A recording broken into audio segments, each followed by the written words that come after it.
یو ورور دا سوال کړو زما کورواله دا مناسب او هغه ډېر خوبونه اینی او هغه ماته وایي چې زه په خوب کې بل چاته واده کېږم او ته د مولانا صاحب نه خصوصي تپوس دې بارې کوه که ډېر مشکل دی راته او ډېر پریشانه یم.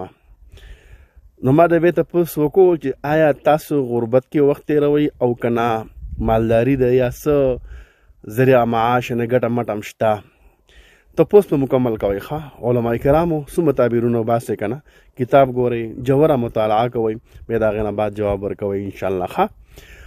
نو هغې ته مې دا جواب بله ما ورکو خفه کېږم ما یې د خپل کورواله ته وویل چې قاري صاحب چې ټینشن مه کوه فکر مه کوه تاله به الله مال درکوي تاله به الله دولت درکوي او ته پر خپل ځای کې خو ښکلی خوشحاله الانکې تا باندې پریشاني راغله دا به ختمیږي غربت ته باندې راغله دا به ختمیږي تاله به الله مال دولت او د عزت مرتبه درکوي. صحیح ده. نو تاسو که دا خوبونه یینې که نه ټینشن مه کوئ جي بلکل روز ژوندی دی تاسو ته به حاضري لګئ ښه.